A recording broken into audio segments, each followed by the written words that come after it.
अस्सलाम वालेकुम फ्रेंड्स। आदाब ज़िंदगी में हमारा दूसरा टॉपिक चल रहा था सेहत के आदाब, तो उससे ये हम कंटिन्यू करते हैं।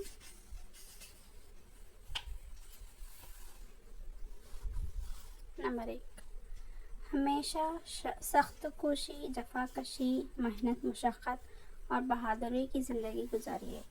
हर तरह की सख्तियाँ झेलने से और सख्त से सख्त हालात का मुकाबला करने की आदत डालिए और सख्त जान बनकर सादा मुजाहिदाना ज़िंदगी गुजारने का अहतमाम कीजिए।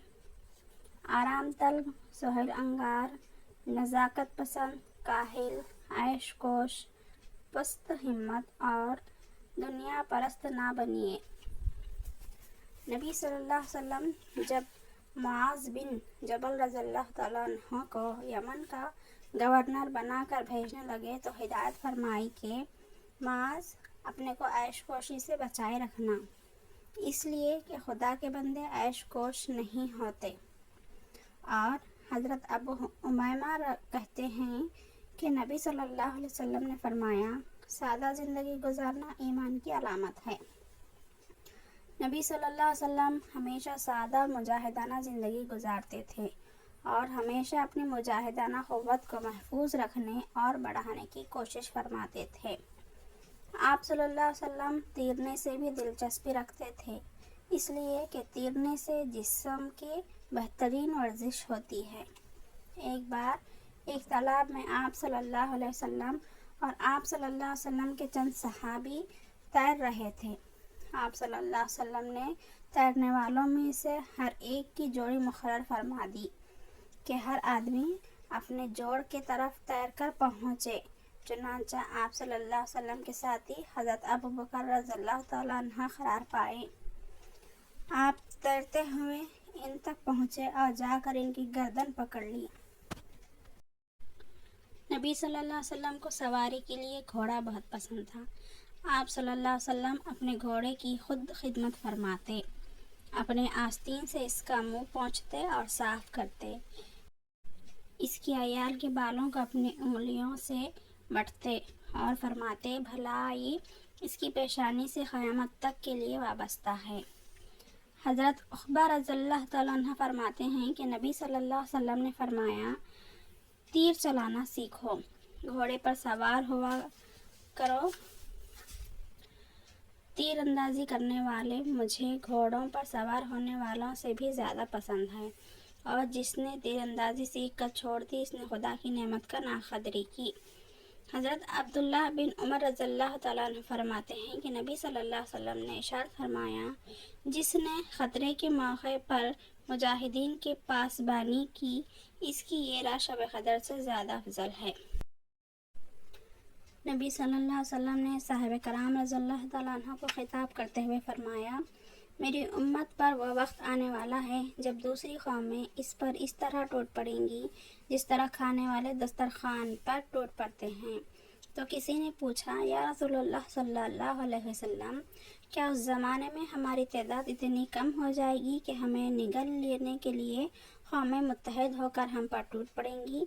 इरशाद फरमाया, नहीं, उस वक्त तुम्हारी तादाद कम ना होगी, बल्कि तुम बहुत बड़ी तादाद में होंगे। अलबत्ता तुम सैलाब में बहने वाले तिनकों की तरह बेवज़न होगे।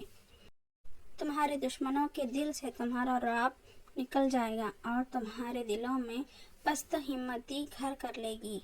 इस पर एक आदमी ने पूछा, या रसूलुल्लाह सल्लल्लाहु अलैहि वसल्लम, ये पस्त हिम्मती किस वजह से आ जाएगी? आप सल्लल्लाहु अलैहि वसल्लम ने फरमाया, इस वजह से कि तुम दुनिया से मोहब्बत और मौत से नफ़रत करने लगोगे। हज़रत अबू हुरैरा रज़ियल्लाहु तआला अन्हु का बयान है कि नबी सल्लल्लाहु अलैहि वसल्लम ने फरमाया, बेहतरीन ज़िंदगी उस शख्स की ज़िंदगी है जो अपने घोड़े के बागें पकड़े हुए खुदा की राह में इसको उड़ाता फिरता है। जहाँ किसी ख़तरे की खबर सुनी, घोड़े की पीठ पर बैठकर दौड़ गया। क़त्ल और मौत से ऐसा बेखौफ है गोया इसकी तलाश में है। नंबर 5, ख़वातीन भी सख्त कोशी और मेहनत मुशक्क़त की ज़िंदगी गुजारें, घर का काम काज अपने हाथों से करें, चलने फिरने और तकलीफ बर्दाश्त करने की आदत डालें। आराम तलबी, सुस्ती और ऐश कोशी से परहेज करें और औलाद को भी शुरू से सख्त कोश, जफाकश और सख्त जान उठाने की कोशिश करें। घर में मुलाजिम हो तब भी औलाद को बात बात में मुलाजिम का सहारा लेने से मना करें और आदत डलवाएं कि बच्चा अपना काम खुद अपने हाथ से करें। सहाबिया औरतें अपने घरों का काम अपने हाथ से करती थीं, बावर्ची खाने का काम खुद करती, चक्की पीसती, पानी भर कर लाती, कपड़े धोती, सीने पुरवाने का काम करती और मेहनत मशक्क़त की ज़िंदगी गुजारती और ज़रूरत पड़ने पर मैदान जंग में ज़ख्मियों की मरहम पट्टी करने और पानी पिलाने का नज़्म भी संभाल लेती। इस तरह से ख़वातीन की सेहत भी बनी रहती है, इखलाक भी सेहतमंद रहते हैं और बच्चों पर भी इसके अच्छे असरात पड़ते हैं। इस्लाम की नज़र में पसंदीदा बीवी वही है जो घर के काम काज में मसरूफ़ रहती हो और जो शब व रोज़ इस तरह अपनी घरेलू ज़िम्मेदारियों में लगी हुई हो कि इसके चेहरे बशरे से मेहनत की तकान भी नुमायाँ रहे और बावर्ची खाने की सयाही और धुएं का मलगजापन भी ज़ाहिर हो रहा हो। नबी सल्लल्लाहु अलैहि वसल्लम ने इरशाद फरमाया, माएँ और मलगजे गालों वाली औरतें क़यामत के दिन इस तरह होंगे। आप सल्लल्लाहु अलैहि वसल्लम ने शहादत की उंगली और बीच की उंगली को मिलाते हुए बताया। इंशाअल्लाह आगे के टॉपिक अगले वीडियो में सुनाऊंगी। तब तक के लिए दुआओं में याद रखिएगा। अल्लाह हाफिज़।